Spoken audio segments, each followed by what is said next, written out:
single men say one day. Lion Mountain, beautiful beaches, hills and valleys, plenty of fishes. Diamond and gold, roadside and outside. All we get smoke is a lump of paradise. Then we come together, forget the tribalism.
Today we'll just try to go straight into the program, but as usual, just want to say thanks to Sarah Wula, Serena Taylor, all the way from New York in the United States, Enzo Fufana, how you doing, my brother? Boy Jalo Jamboria, Mr. Mohammed Kamara, Mr. Conte Julius G, or Julius Conte, Mariam George, so far in the chat room. If we could spread this message and invite others for join, because it's quite important that we all get for your reading message this Sunday afternoon. Just to go straight to the point, I'm glad with what they do in the first place, that are able to convey a social message, and this is not the bottom line of my objective. I want to convey a social message. I want to be somebody who stand like a caring person for the people, because whatever way you do this, you stand right in the middle of a split opinion.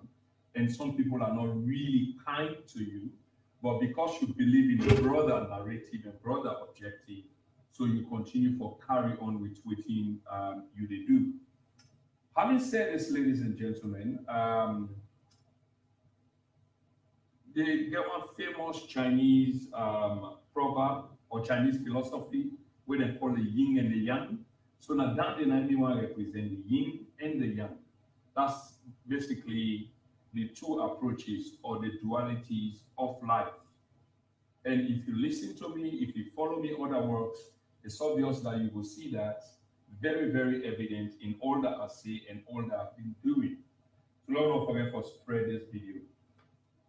Obviously, it's the SLPP, ladies and gentlemen, for those of you that are familiar with the political spectre in the country, the SLPP, and what they show to now is something where they call the People's Manifesto, or called the New Direction. Remember, I said this has been a catchphrase in the pursuit of political power, which was largely successful because in the end, the people voted for them. But what is interesting, ladies and gentlemen, we said that we will give them 100 days. The 100 days has come and gone, so we scrutinize the things that they say they will do or what they do. Ladies and gentlemen, I will draw una to the table of contents. The table of contents of the new direction or the People's Manifesto of the Sierra Leone People's Party. So you can see it's a beautiful document, well done in black and white, and just on the face of it, it looks like the intention. I'm not making judgment per se, but the intention must be good. But when you look at, forget about part one, because part one is just the introduction in the table of contents. But when you look at from part two all the way to part five, forgetting about part six, because part six is not the conclusion, you therefore ask yourself inside this parliamentary period whether this is going to be possible. And these are the kind of tangible way how I like to look at things, whether this is going to be possible. But of course, it's not going to be possible because we can equally provide the answer for attempts all of this. So we can see therefore that the party don't begin to highlight several key policies which will be the flagship program for the duration, hopefully, of this parliament. But even with those, we tend to look at them and scrutinize them and want to ask how possible this is going to be. And for begin with, that are the flagship program, and the education program. Okay, how possible is it going to be? How feasible it is as a policy? We'll not say the president will appropriate 20% of the national GDP and the rest of it. But how is it going to work? Because you're switching back to the old system, because you say the system is not going to work. So therefore, you're switching back to the system. What was wrong with that system? There were several things wrong with that system. One of them, now, because classroom they don't become jam-packed.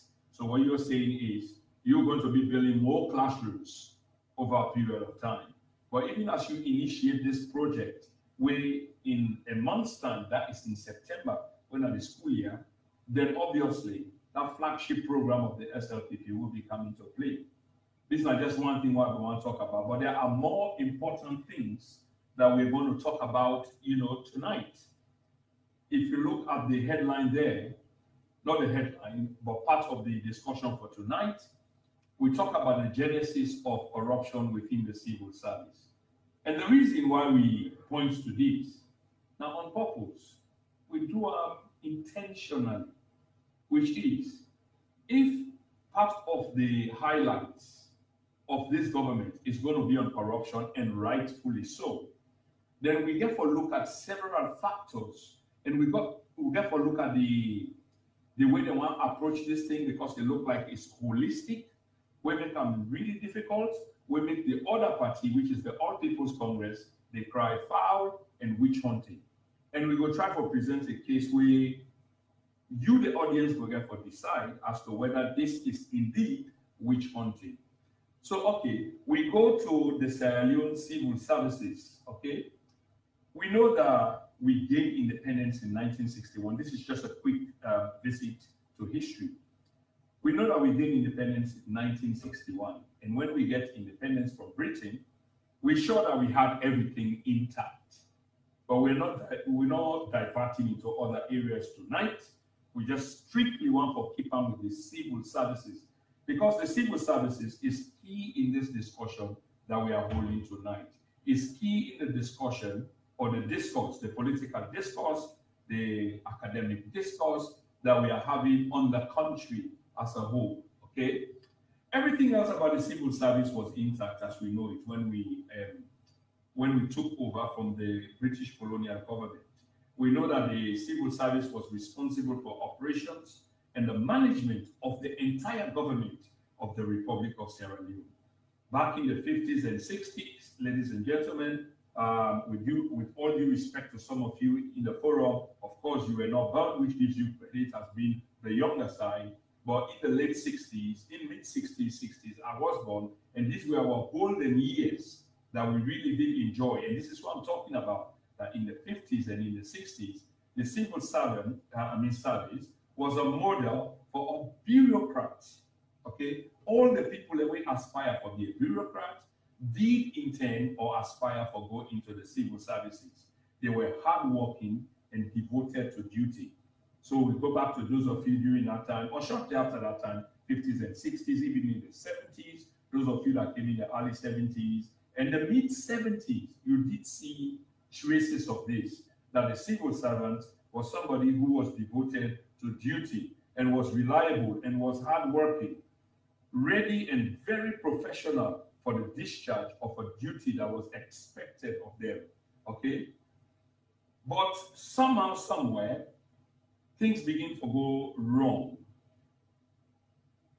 During this period I just talked about, the civil service, one of the incentives women enjoy was that of a respectable salary. So some of us whose parents were fortunate to have been civil servants at the time know this very well, that our parents enjoyed a respectable salary. Now, what will we attempt to say respectable or define respectable as? Respectable was not something that will make you rich. Obviously, this was an anachronism of decency, respect, integrity. These were the hallmarks that a civil servant enjoyed then, because the salary provided them was respectable. Respectable in the sense that it could make provision for the family. The family will live decently. Okay? Children will go to school, children will eat, rent will be paid, and other activities will be attended to, all within a respectable salary, devoid of corruption. Okay, ladies and gentlemen, but as I say, somewhere along the line, the lapses of duty begin to inject itself in, and the allegiance to state and government became questionable, and the portrayal of the services which were once envied, or most people wanted to go into the civil services because of the respectable nature of the job, became questionable. No longer did people wanted to go in there, or if people wanted to go in there, it was not because of national duty, they called for national duty, but for something else. And what was that something else? It was absolutely corruption. That's what it was. And what really happened during this period, in the latter part of the 1970s, and if we can be specific, in 1978, because of the introduction of the one-party system, political corruption became rife. Civil servants became compromised because no longer was a noble profession, based on merit, but rather allegiance to the government, allegiance to the president of the time, allegiance to the bigwigs, the ministers, and etc. So it became incumbent on the part of civil servants then during the single party system back in the late 1970s, 1978 upwards, that there had to be party carrying members of the ruling party. There was only a single party. This is how the civil servant service became a very well compromised institution. A decent institution at the time became very much compromised. That if you don't carry a party card, it's obvious that you don't want to be part and parcel of the mechanisms of government at the time under a one-party rule. And survival, by every measure of the word, was the order of the day, and even going beyond human instinct, even animal instinct, is one of survival. You stand to fight, or you trigger your flight discretion, depending on what the situation is. So the civil servants became coerced, they co-opted them, they became party-carrying card members. Just imagine civil servants. That's when it got really what I would describe as desperately wrong. Ladies and gentlemen, the forum is open for discussion. This hopefully is going to be a 1-hour discussion. And just a quick announcement to all of you. We're going to continue this because the material is heavy, probably 2 or 3 times over the week, because we have to deal with it. Because the materials that are coming are thick and fast. The issues that are happening are coming in thick and fast. So we cannot rely on 1 week program only. So probably we will resort to doing 2 times or even 3 times a week. Another quick announcement will be, I've got an interview tonight on Radio Via City. That will be from Freetown, Sierra Leone. You can ask family members, friends, relatives, sympathizers, followers, and those of the rest of us that are listening or going to listen later, at 9 o'clock tonight, I should be live on Radio Via City on frequency modulation, or FM for short, 100.06, 100.06, Radio Via City. Tonight, I will be on an interview. So we're going to try to catch up with this quickly. For those of you who are just joining, I was just talking briefly about the SLPP manifesto, which is termed the new direction. Okay, the new direction. Even as I speak, material continue to come in, as I can see somewhere there in the chat room. So I was saying that all the contents with good intent of the party, will they be able, because you can see the question that's been asked, will Maada Bio be a one-term president? The basis of which this question was constructed or is constructed is based on evidence available. One, and most of all, is from the new direction, the People's Manifesto. All of the nice things said in there are not attainable in a single parliament, that is in 5 years. So what we will see them doing is they've resorted to focusing, which is normal, on possibly flagship programs that they can unfold. Education, for example, and agriculture, and a few others. But there are more serious problems to this, ladies and gentlemen.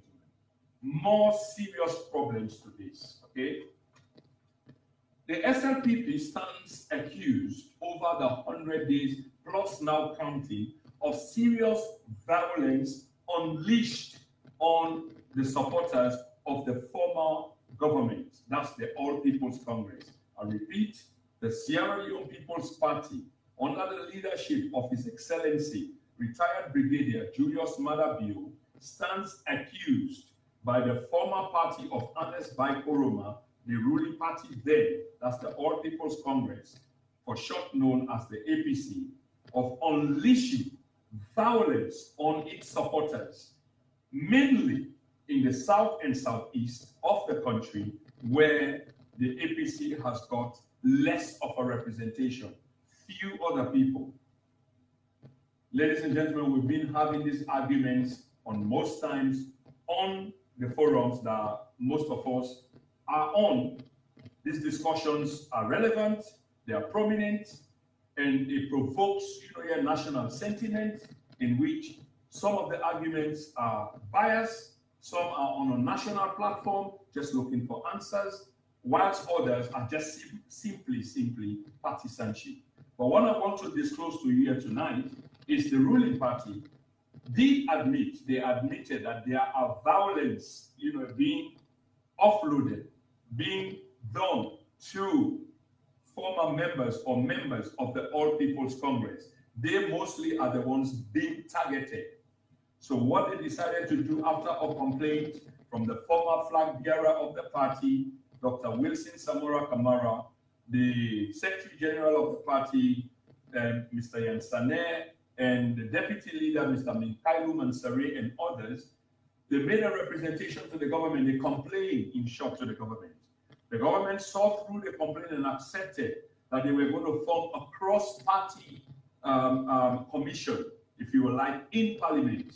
In other words, all sides of the aisle within the wells of Parliament will form a commission that will launch an inquiry to post-elections violence, to put a stop to it, find out, first of all, why it is happening, who are the victims, how best they can deal with the victims, and then trying to find a solution to stop it altogether.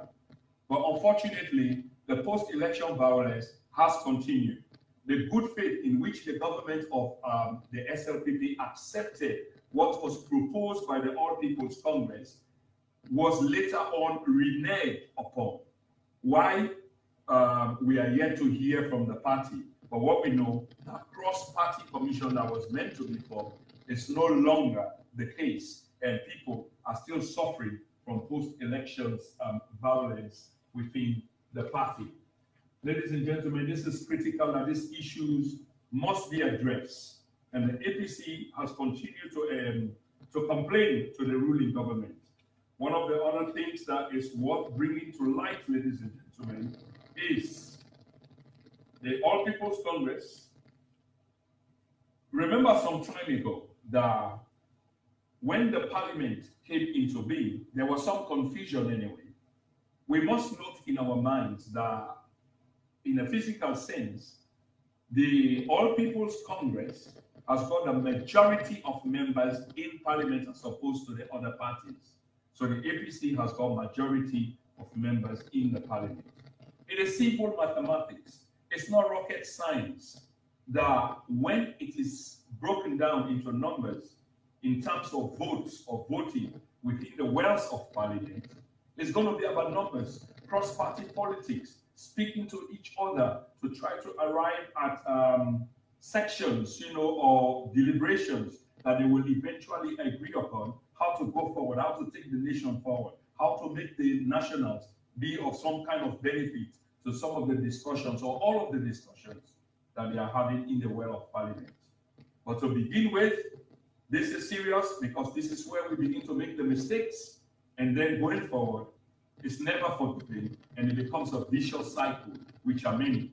We've been practicing this kind of politics from the incept of independence, and it has only gotten worse. And hopefully we can find the solutions to these kind of problems to avert these things happening, because every time there's a change of government, it doesn't augur well for both the populace and our foreign friends. And in fact, this is how they judge us, okay? In as much as we try to make advancements, we try to nurture our fleshly democracy to attract foreign investment and enterprises. It doesn't work. And some of the reasons why is because of stability. If there are going to be post-election violence every time that there's an election cycle, that puts off potential investors. And all the people eventually that come to invest in your countries are nothing but criminals, are nothing but half-hearted people who have come into the country to exploit you. It is in the same vein that the All People's Congress has been complaining to the government of the SLPP. The SLPP is on the smoking end of the stick, ladies and gentlemen, and I hope you'll understand this. And I say this because, again, every time we have our conversations, our deliberations on political platforms, be it WhatsApp, be it Twitter, be it LinkedIn, be it Tumblr, whichever ones we are dominant on or tend to exchange our views on, it becomes politically toxic, divisive, polarizing, and is deliberate on the part of some people. I can't say everybody. Why do I say this? Because when somebody is trying to project an argument based on a platform of national unity, there are people, some people, who tend to turn the argument upside down on its feet, make it appear as if it's partisan, and like to make comparable analysis, which on most occasions, as I've witnessed, is not necessary, because the argument is not about then, but rather now. When it becomes about then of course you are free and you can make a comparable analysis, but we can't be talking about things now, and then so much is what we are talking about that you want to make reference to yesterday, and it's not applicable to today or within the context in which it's been spoken. You're disturbing the argument. That's why we don't make progress. That is why exactly we don't make progress. We ask now what is going on, and then somebody will easily say, why didn't you ask the question yesterday? Yesterday implying when the All People's Congress was in power.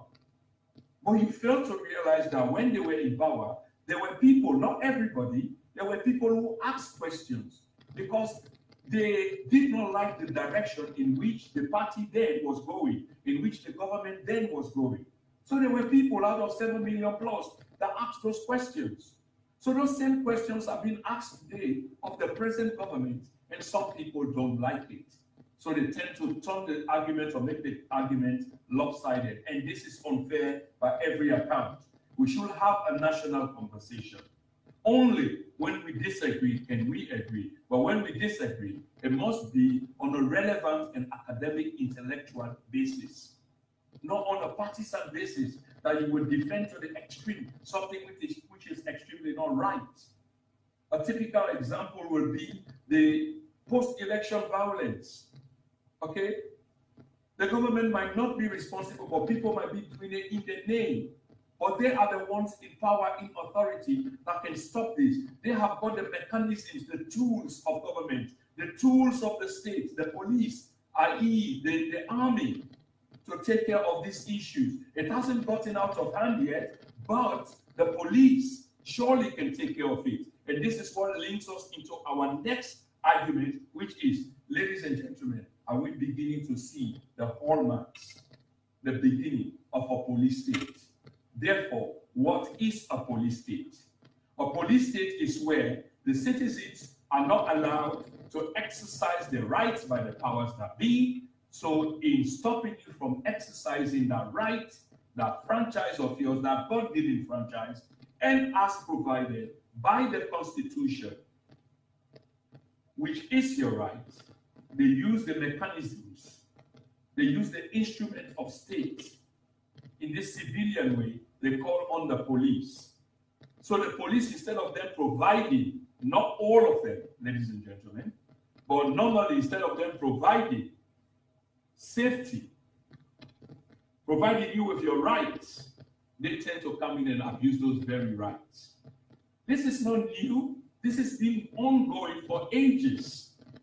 Many decades ago, we found that the institution of state, i.e. the police, which was meant to be relatively free from politicization, from cronyism, nepotism, from kleptocracy,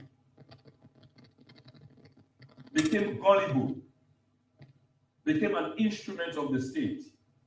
When the Director General then, or the IG as it was called or still called, found himself in Parliament. So fast forwarding it to 2018, while the IG is not in Parliament, we see that the police is being compromised. And this is exactly what we are talking about, as citizens cannot express their opinion, cannot express a disagreement with the authority now. You will be picked up. Things that we saw back in the 70s and 80s. It's unbelievable that 2018, we will be seeing such things. Ladies and gentlemen, it is very serious what is going on, and should claim the very attention of every one of us. It should claim the very attention of every one of us. Recently, the chairperson or the commissioner of the Anti-Corruption Commission was dismissed. Now, was that dismissal, was it fair? Was it legal? Was it legitimate? The question is going to you, and you will have to provide the answers. You need to do your research. We need to hold our governments accountable, be it green, be it red, be it blue, be it purple, whatever. We are talking about the mechanisms of state.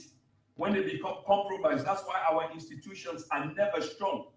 That's why I started this program by saying, I want to be the carrier of a social message in which our people, the entire populace, are the benefactors. This is my intention.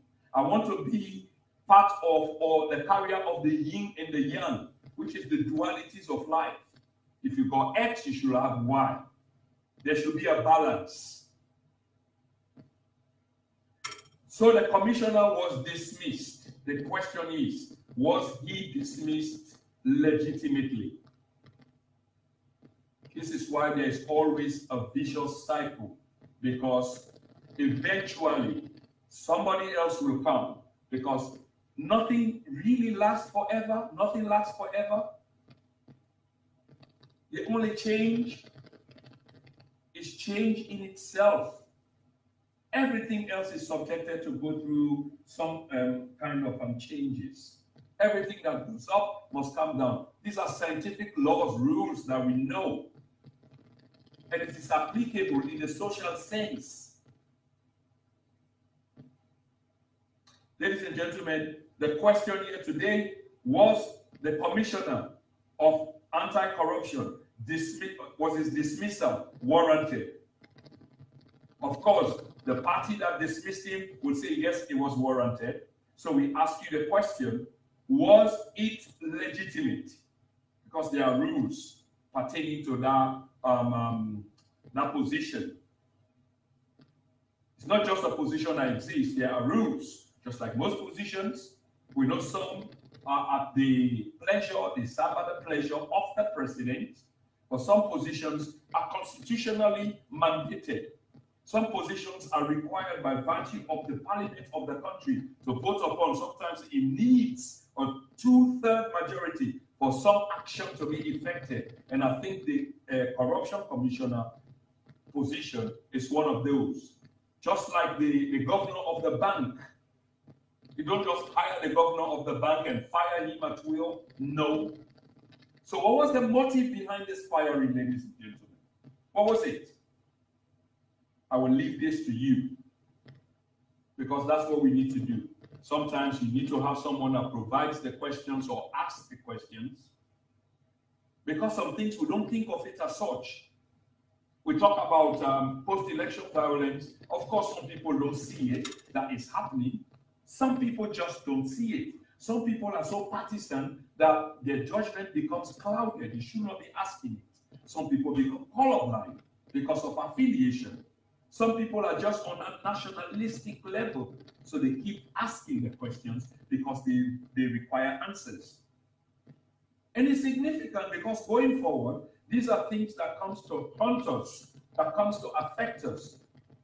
That's why almost 60 years of independence, we still continue to struggle to find a national direction other than pronunciations and pronouncements, proposals and projects. We continue to take debts from people who has no interest in us other than to keep us in a state of comatose, political comatose, if you like. Other than to keep us in a position where we will continue to be exploited, if you like. And this is the same situation that we find ourselves. So ask yourselves, ladies and gentlemen, do the research. Look for documents pertaining to this very nature of the thing that I'm speaking of. Was the dismissal of the commissioner of anti-corruption, was it legitimate? Was it legal? Let's come back with the answers next week, because there are many things to talk about just to cover the 1 hour mark. Okay?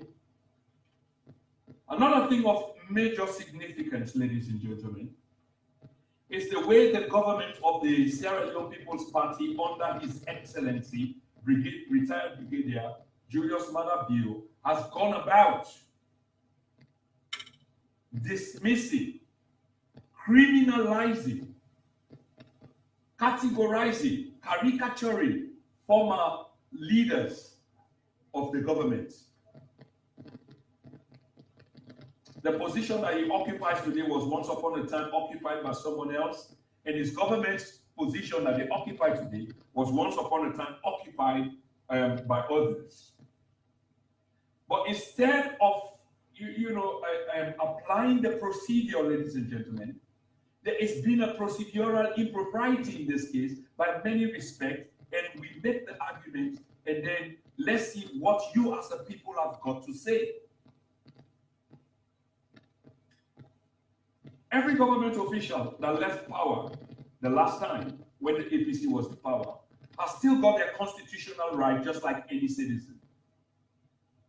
We go on the presumption of innocence until proven guilty. These people have never attended a court of justice anywhere in the country. They stand accused, and I'm not sure whether it is formal as yet. But there's been no trial, no convictions. But yet these people are being treated as criminals. And yet some of us don't see it. And this is what I want to highlight here. There is a procedure, there's a protocol. People of the past, like those that possessed diplomatic passports, are cordially asked, as any civilized government, any civilized nation will do, to surrender these passports if the current government sees it fit, deem it fit, that they no longer enjoy the privileges accorded them by being carriers of diplomatic passports. it's a requirement, it's a request. So instead of them turning over these passports to the respective ministry responsible where it was issued in the first place, which by all implication will mean the Ministry of Foreign Affairs, these people are being asked to tender in these passports to the CID. Now, what is the CID? The CID is the Criminal Investigation Department of the National Police of the Republic of Sierra Leone. And then you have to ask yourself, why would they be asking these people at this point in time? In as much as me and you know, there has been no convictions. You know, these people still stand, you know, as civilians, but they are being asked to tender in their passports to the Criminal Investigations Department. Why? That in itself is an implication of criminal attempt to criminalize these people. And I don't see why. So it's again the onus of the government of the day to please provide us with this information, because we as citizens of the Republic are tired of seeing things moving the wrong way, both then and now. And if this government should say that they stand for probity, integrity, and they want to lift up, you know, the people of the country from the morass that they find themselves in, then they have to remain accountable. They have to provide answers to questions that we seek answers for. We can't continue to be left in oblivion. We don't know what's going on most of the time, and we are left to waggle in our own mess. We create the narrative, we hear the this and the that, we hear this person say this, and then you left us no more for maybe the same propaganda. Let them go about it, let them talk their rubbish. But some of these are well founded. Why would you ask former government officials to go and tender in their passports to the CID? Why? This has been very unfair on the part of these people. That's criminalizing them long before they have been given their day in court. And I think action should be taken, Mr. President, to move away from this direction that it is going.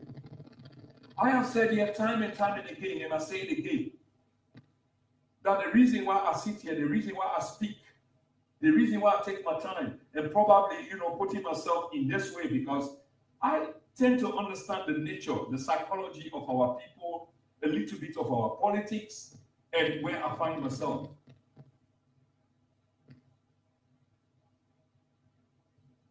Others will know that what I say is fair game. It's a fair shake. And even the president will know this. Sometimes when you speak truth, people feel very inconvenient, but it's just the truth. And because we as human beings, we all have God conscience, when we revert back into our comfort mode, if you will like, we tend to reverse our thinking and try to process the thoughts that we've had and make sense out of it. And this is where things like this become really serious. I just want to acknowledge quickly some more people that have joined the forum.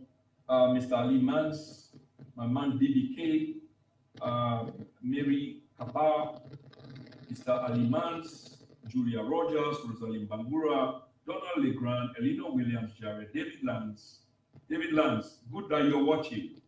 Aisha Mara, Dennis Turner, Abraham Joshua Sahid, Ajay Kwabina Sapongma, Ghanaian friend and brother, Reg Koroma, Kadiatu Jalo KJ, welcome to the program. This is not a national discussion, nothing else but a national discussion. And I say because the SLPP is the one in power. So therefore, we cannot go to the APC and ask APC questions in behalf of the SLPP. So I hope this is not taken in a different context, other than just procedure. That because you didn't power, so therefore ask the question. But again, go back to the point, this cannot be right. The dismissal of the anti-corruption commissioner, was it legitimately done? Was it legally done within the within the contract? Ladies and gentlemen, let us go do the research ourselves. It's about time we begin to rise over this sort of pettiness.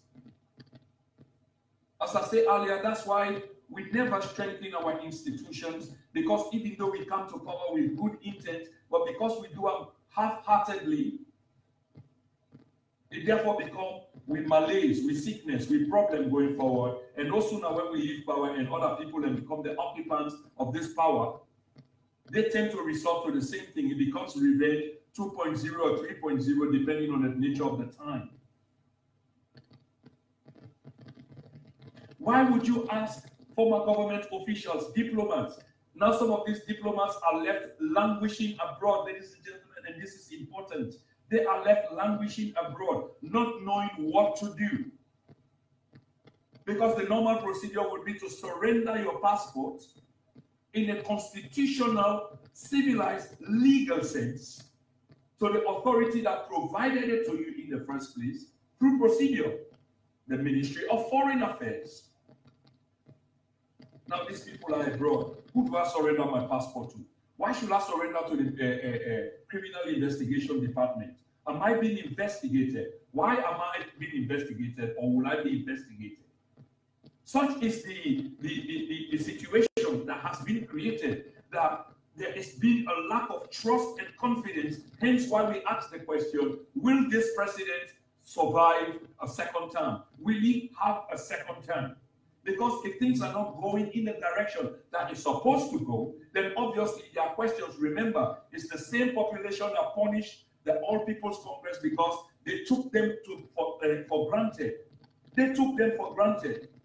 Plenty of complacency, plenty of arrogance. But I'm sure enough they will have learned that lesson, or they are still learning the lesson because it's still early. Mr. President, the SLPP, why would you want to go in that direction? Why would you want to antagonize your people? Look at Freetown, for example, the capital. Okay? Freetown is the barometer of the nature of our politics, the opinion of our politics.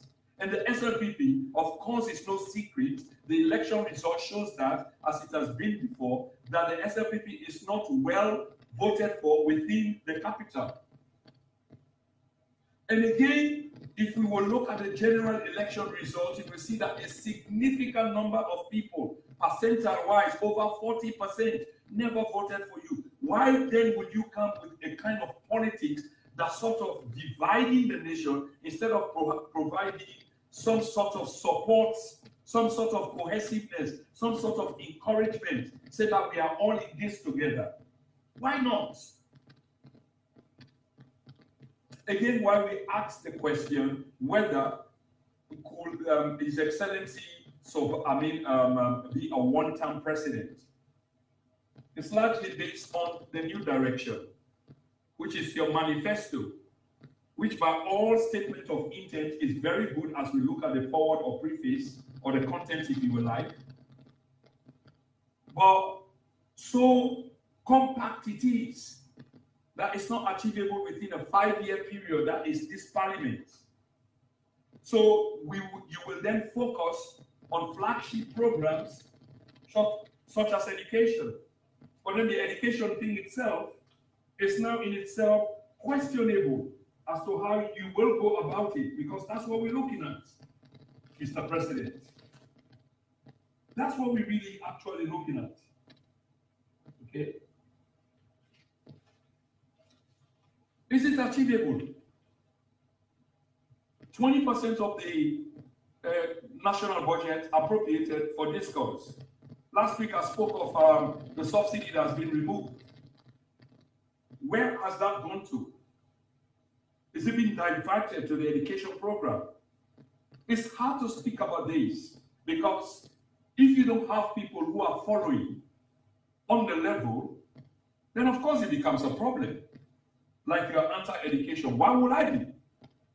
Well, one of my tapes, you know, ladies and gentlemen, I get so many calls in the background, so many messages in the background. Some of them are good, but some of them, the nature of it is just far-fetched. That you want to discuss something, which is our right. Which is our right to discuss. Nobody should take it personal. I have all right to ask the President of the Republic respectfully things that I feel are not going the right way, just like I'm speaking here. I should be equally able to go home, and I'm not saying anything is going to happen, and feel free.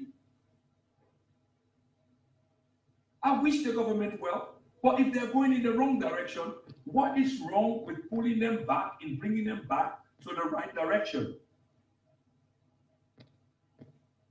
Ladies and gentlemen, the economy of the country is in serious trouble. It is in serious trouble. Okay? Some of the reasons why it is in serious trouble, I mean, we can go into them, and most of we are already familiar why it is in serious trouble. Some will want to appropriate some of that blame, and rightfully so, to the All People's Congress. I say rightfully so. But then you continue for promote a climate of threat and instability where they give investors no confidence at all. Because if you for wake up one morning and find somebody being brutalized in Shaka Stephen Street, some shop being vandalized on Kisi Street, and social media now as they happen, they don't go. I remember a friend and a brother make a fine voice message where say we should talk about the positives of the country for entertain and encourage foreign investors, which eventually will become the benefactors, which is good. The nature of it is good. But the leadership has to lead by example, by making sure that they arrest these situations because they get a direct impact on the development of the country. If you get people, you have been beaten, maybe you're not even responsible for this. It's not just some kind of violence, maybe gun violence, another domestic violence. Or don't you see, Mr. President, Papa government, that this reflects on you, it reflects on the country, and therefore go a negative outlook? Don't you see that? The Leos, I talked about them last week, okay, and the conditionalities as provided by the IMF. The Leos continue for loose ground against the US dollar, the greenback. We are not a producer of anything at this stage, because whatever we produce, we don't even manage well. Either we are held captive, because even with resources where we can always make noise about, be it rutile, be it diamond, be it gold, be it coffee, cacao, piassava, many of which we are endowed with, but we don't get to see the benefit of this. We don't, because we continue to wallow in debt. And as we speak, I believe the inflation rate is double digits. So could not we focus on these things? Or could not we do something like a dual approach to these things, so that even though the difficult choices will have to be made or wrest back the situation, so that eventually we people can benefit? Don't we see that it would have been necessary for us to prime our people, prepare them, instead of things that they were not responsible for? The economy is shaped that they were not responsible for. They continue to be penalized for this. How fair could this be? But the people has got a way of speaking back, hence why we ask the question, could this president be a one-term president? Ladies and gentlemen, this is serious.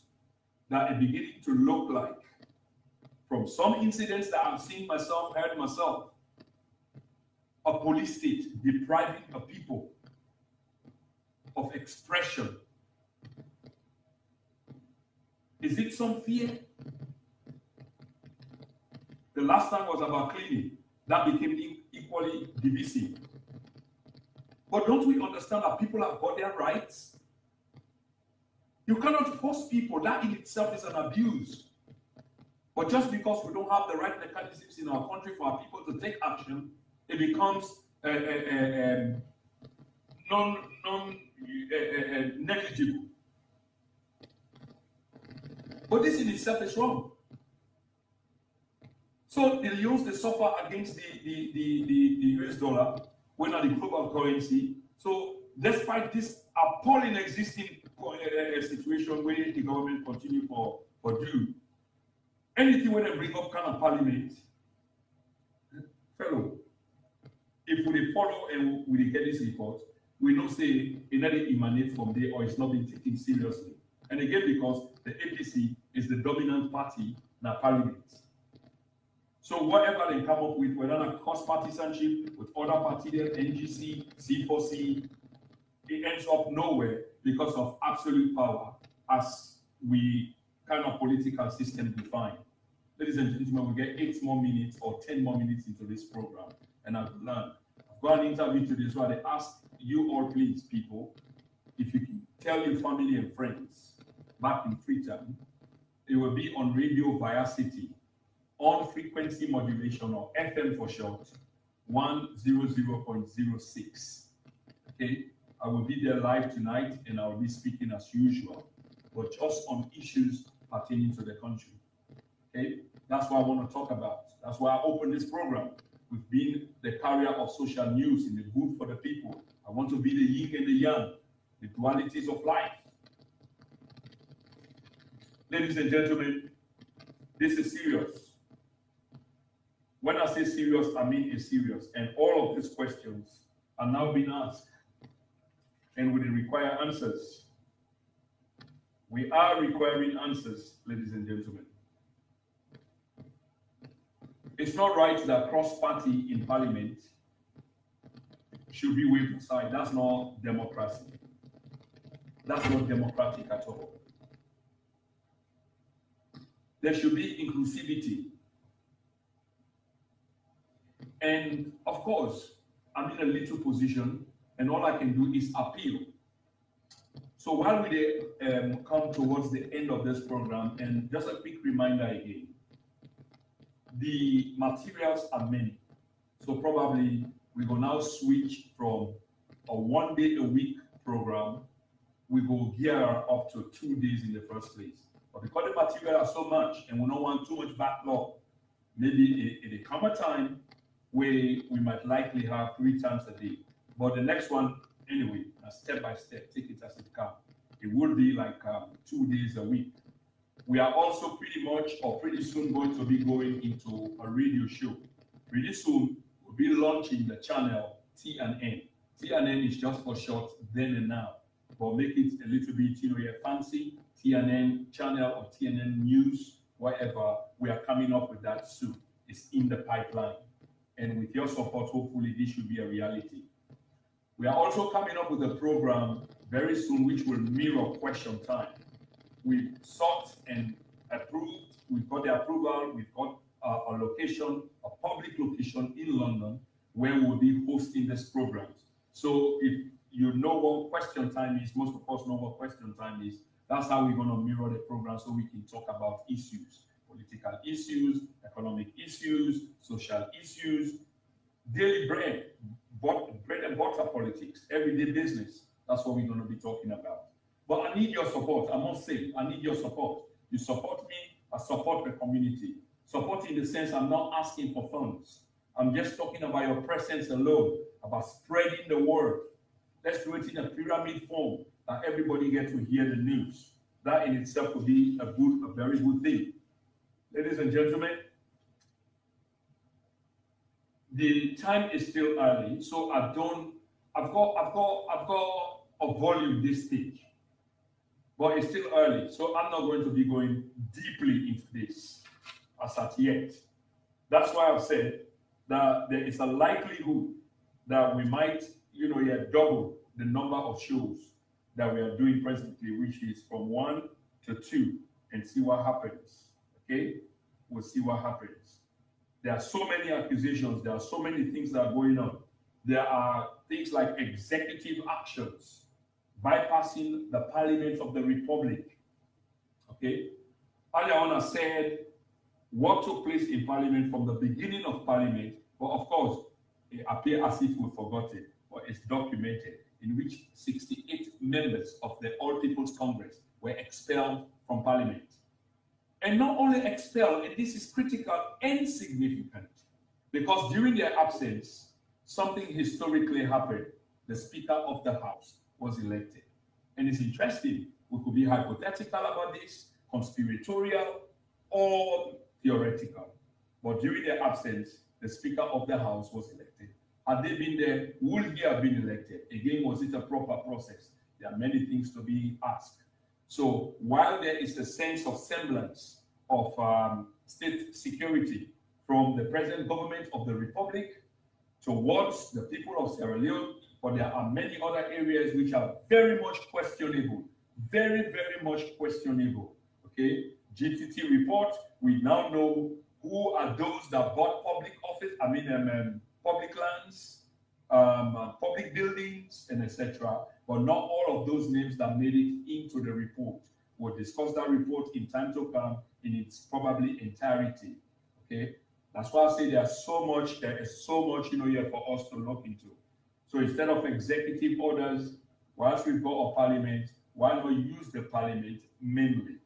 We also got reports that the office of the mayor of Freetown, very honorable office, a very big position within the principality or the municipality of Freetown, has been accorded nothing but rudeness as we understand it.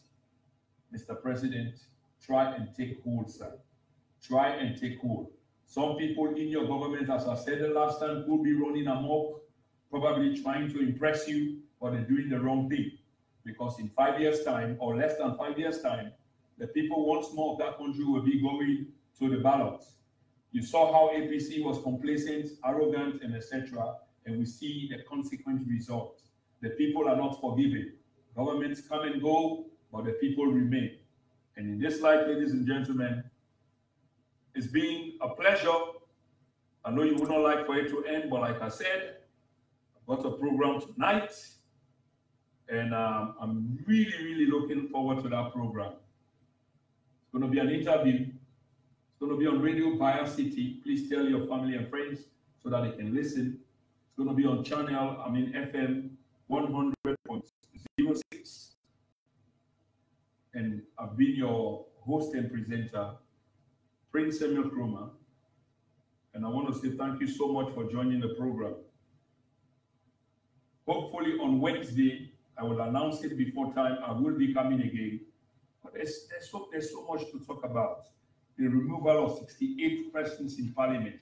That was like long gone, but no, we don't tend to forget because it will come back to haunt us. So it is our responsibility to talk about these things, okay? It is our responsibility. Why are people, former government officials, being asked to surrender their passports at the Criminal Investigations Department? Are they under investigations? Are they being criminalized? Something needs to be done about this. This cannot be right. And neither should we sit down and allow this to be happening right in front of our faces and not asking questions. Remember, posterity will never forgive us. What goes around comes around. That's why something needs to be done. Mr. President, in pursuit of corruption against former officials, you should try to draw the parameters. How far do you want it to go? If you're going to throw the dragnet far and wide, which I am in favor of, then no one should be left out. Everybody should be carried on. Okay? Everybody should be carried on. But it's so significant, and that is not cohesive. It will only break the society apart because there are so many connections. Even some of our stations, our newfound stations, we know that some of the money is invested in them, are not, they've got questions about them. So are we going to investigate that as well? Are we going to investigate like some of the people who were party to this, maybe posthumously, because some of them are dead? Are you going to hold some of the executives now responsible for some of these channels? There are many questions, Mr. President, and we sincerely hope that you will try to do something about this, look into this holistically, and let no one be given the opportunity to label this as a witch hunt. But for now, the way it is going, you can give credence to what they are saying. You surely can. On this basis, ladies and gentlemen, I think I've hit the 1 hour mark, and I thank you so much. Join me again on Wednesday, or keep watching my space because I'll be coming up with the announcement. It's been a marvelous program for tonight, and this is Salon,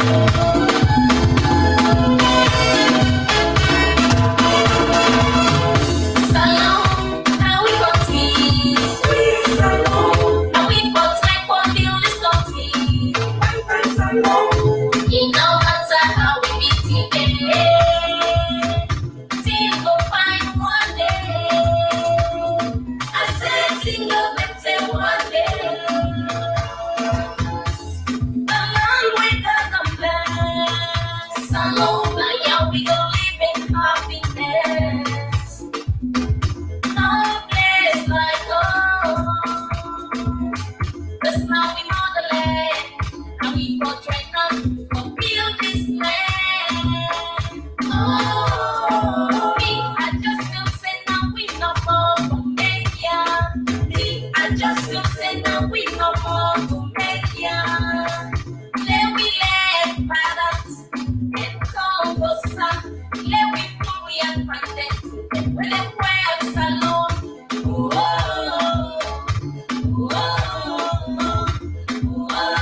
witches, kills and violence, plenty of issues.